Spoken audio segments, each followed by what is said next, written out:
School के नए shoes लेने का मतलब होता था अ ट्रिप टू बाटा। ना ही हम लेते थे किसी मॉल से और ना ही किसी स्नीकर आइल से। रिलायबल था बस वो एक ब्रांड जहां होते थे व्हाइट फ्लोर्स, रेड बॉक्सेस और नीटली स्टैक्ड शूज। जहां मम्मी बोलती थी ये देख इसका सोल पूरे 2 साल चलेगा, और वो चलता भी था और इसीलिए हर मिडिल क्लास घर का हिस्सा था। आज भी ब्रांड तो वही है, लेकिन अब वो सेम फीलिंग नहीं रही।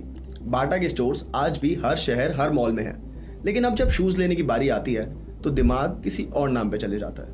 आज आप चाहे फ्लिपकार्ट खोलो या किसी मॉल के स्नीकर आइल में घूमो, हर जगह एक चीज कॉमन है, प्यूमा है, कैंपस है, रेड टेप है और कहीं किसी कोने में बाटा का एक बोर्ड बस एक याद बन के रह चुका है। ये सिर्फ एक मार्केटिंग प्रॉब्लम नहीं है, ये है एक जनरेशनल शिफ्ट जहां इंडियन मिडिल क्लास फैमिलीज का टेस्ट और उनकी आइडेंटिटी दोनों बदल गई है। इस वीडियो में हम बात करेंगे एक ऐसे ब्रांड की जो एक टाइम पे हर जगह था, लेकिन आज याद भी मुश्किल से आता है। ये है एक डिस्कनेक्ट की story between a brand and a generation.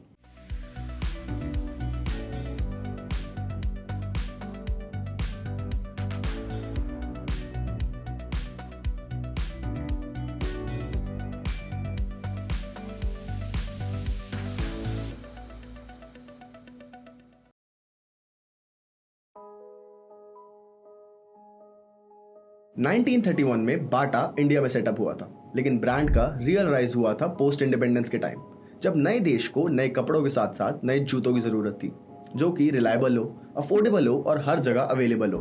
और वहीं से बाटा बना हर घर का नाम। रिटेल फुटवेयर का मतलब होता था फॉर्मल्स, स्कूल शूज और चप्पल्स, और इन सब का मतलब होता था the Bata showroom. In fact Covid के पहले तक इंडिया में अंडर 1000 रुपीज की फुटवेयर मार्केट में बाटा का शेयर 50% से भी ज्यादा था, और ये नंबर कंफर्म होता है 2024 की मनी कंट्रोल एनालिसिस से। बाटा अपने पीक पे इतना बड़ा ब्रांड बन चुका था कि वो हर टियर 2, टियर 3 सिटीज में भी प्रेजेंट था, और इस डोमिनेंस का रीजन था उनकी क्वालिटी और कंज्यूमर साइकोलॉजी।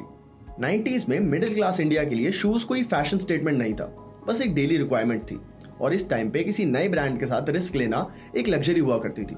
इसलिए सबका बस एक ही फंडा था कि जो ब्रांड चलेगा वही ब्रांड बिकेगा, और देखते ही देखते बाटा बन गया डिफॉल्ट चॉइस। एक टाइम तो ऐसा भी था जब बाटा के शूज ले लो एक कॉमन डिसीजन बन चुका था, लेकिन आगे चलकर यही डिफॉल्ट ब्रांड होना बाटा की सबसे बड़ी वीकनेस भी बन गई। जैसे आजकल टीवी तो सब यूज करते हैं, पर कोई उसके बारे में अलग से पोस्ट नहीं करता। यही सेम लॉजिक बाटा पे भी अप्लाई होने लगा। धीरे धीरे जैसे ही मिडिल क्लास फैशन और सेल्फ एक्सप्रेशन पे शिफ्ट होने लगा, बाटा तब भी एक डिफॉल्ट ब्रांड बना हुआ था।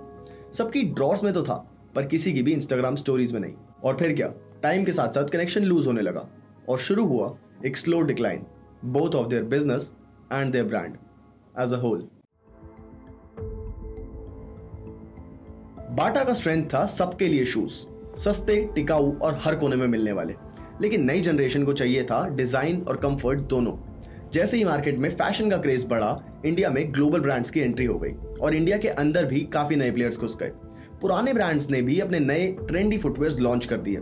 इस रेस में हर ब्रांड ने अपने डिजाइन और अपनी मार्केटिंग को यूथ सेंट्रिक बना लिया, लेकिन वहीं पर बाटा अभी भी अपनी पुरानी पहचान के साथ था और इसीलिए वो पीछे छूट गया। इस नई वेव को कैच करने के लिए बाटा ने अग्रेसिवली प्रीमियमाइजेशन पे फोकस करा।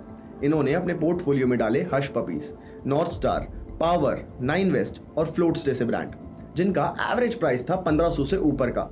बाटा को लगा था कि उनके कस्टमर्स भी अपग्रेड करेंगे, लेकिन जो लॉयल कस्टमर बेस था वो आता था 600 से 900 की रेंज में शूज लेने, और इस प्रीमियम रेंज को देख के वो पुराने कस्टमर्स भी दरवाजे से ही मुड़ने लग गए। बाटा का प्लान था कि वो फैशन और एस्पिरेशन में नए ब्रांड से कम्पीट करेंगे, लेकिन उनके लेगेसी कस्टमर्स ने सिर्फ एक सवाल पूछा कि जो पहले 900 में मिलता था वो अब 1400 का क्यों हो गया। और उसके बाद आया डबल झटका जीएसटी का 2022 में। 1000 रुपए से कम वाले फुटवेयर पे 5% से जीएसटी बढ़कर 12% हो गया। सर्वाइव करने के लिए बाटा ने भी अपने प्राइसेस 10 से 15% हाइक कर दिए, और उस वजह से इनकी अफोर्डेबल प्रोडक्ट्स की जो सेगमेंट थी उसके प्राइसेस भी 1000 की बाउंड्री को क्रॉस कर गए। And suddenly Bata became unaffordable for millions of customers. जो लोग बजट कॉन्शियस थे उन्होंने या तो अनब्रांडेड शूज को अपना लिया या फिर अपनी परचेज को ही पोस्टपोन कर दिया। अकॉर्डिंग टू मनी कंट्रोल, बाटा का सब 1000 रुपीज वाले प्रोडक्ट्स का मार्केट शेयर 50% से गिर के 30% रह गया।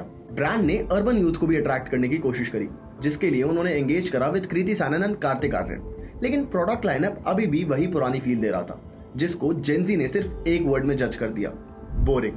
आज भी मेजॉरिटी ऑफ अर्बन जेनजी बाटा को एक ओल्ड फैशन ब्रांड से एसोसिएट करते हैं, They like new brands like Nike, Puma और D2C sneaker brands like HRX and Comet. Guess करिए सबसे बड़ा out of the box twist, Bata का रिटेल नेटवर्क, जो एक टाइम पे उसकी सबसे बड़ी स्ट्रेंथ थी, वही आज उसके लिए एक लेगेसी कॉस्ट बन चुकी थी। Store rent, inventory load, slow refresh cycle, all of this slowed innovation. जब कैंपस और नीमैंस हर 3 महीने में अपने नए स्टाइल्स ला रहे थे, तब बाटा के रिटेल स्टोर्स अपना पुराना स्टॉक क्लियर करने में लगे थे। सिस्टम भी बदल गया था। ई कॉमर्स और D2C ने फैशन को फास्ट बना दिया था और यहीं पे बाटा जैसे लेगेसी ब्रांड्स स्लो रह गए थे।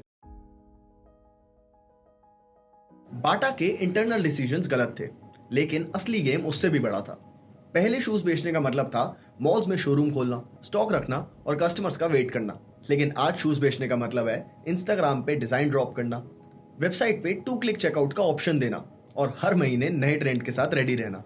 और इसी शिफ्ट में बाटा जैसे लेगेसी ब्रांड्स आउटपेस हो गए। ग्रोथ के चक्कर में बाटा ने फ्रेंचाइज स्टोर्स पर बहुत जोर दिया, काफी नए स्टोर्स खोले, पार्टनरशिप्स के थ्रू भी एक्सपैंड किया। लेकिन प्रॉब्लम ये हुई कि फ्रेंचाइज और पार्टनरशिप्स में profit margins were really thin. 2025 के Q1 डाटा के मुताबिक बाटा के 1900 स्टोर्स में से लगभग 566 स्टोर्स फ्रेंचाइज ऑपरेटेड थे, जिनमें प्रॉफिट मार्जिन्स बहुत ज्यादा कम होता है comparative to company owned stores. Franchising का मतलब होता है स्टैंडर्डाइजेशन पे लेस कंट्रोल और कस्टमर एक्सपीरियंस से कॉम्प्रोमाइज। और जब आपका ब्रांड परसेप्शन ऑलरेडी वीक हो, तो हर एक मिसमैच कस्टमर के दिमाग पे एक नेगेटिव स्टैम्प बन जाता है। और इसके बाद आता है डिजिटल प्रेजेंस का एंगल। न्यू एज ब्रांड्स जैसे नीमैंस, HRX हर 2 महीने में डिजाइन रिफ्रेश करते हैं और इंस्टाग्राम फर्स्ट कस्टमर्स को डायरेक्टली एंगेज करते हैं। बाटा का प्रोडक्ट साइकिल स्लो था, डिजाइन्स शेल्फ पे ज्यादा दिन रुकते थे और डिस्कवरी का मॉडल अब भी ऑफलाइन डिपेंडेंट था। रेडसीयर की रिपोर्ट के हिसाब से 70% urban consumers below the age of 30 discover footwear via digital content, ना कि स्टोर विजिट्स। यानी जब कस्टमर्स ऑनलाइन स्क्रॉल कर रहा था, तब Bata was still spending on showrooms और लोडिंग इट्स इन्वेंट्रीज।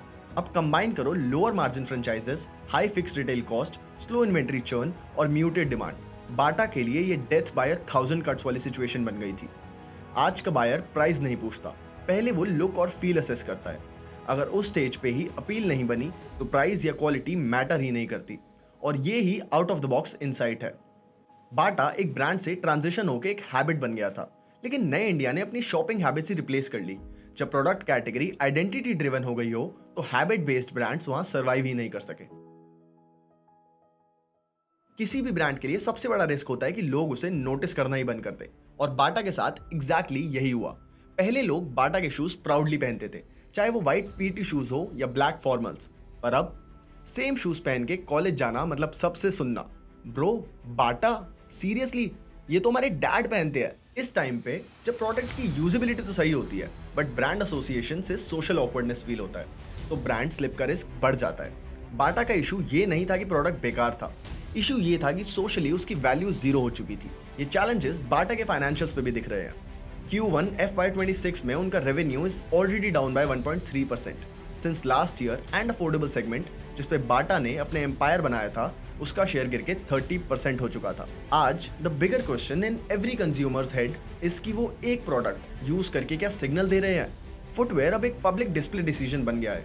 शूज दिखता है, टैग दिखता है, ब्रांड परसेप्शन दिखता है। रेडसीयर के फुटवेयर कंज्यूमर ट्रेंड सर्वे के मुताबिक urban Gen Z buyers prefer brands that have social status, weightage with Puma, Campus and even lesser known brands like D2C brands ranking above legacy brands in aspirational score.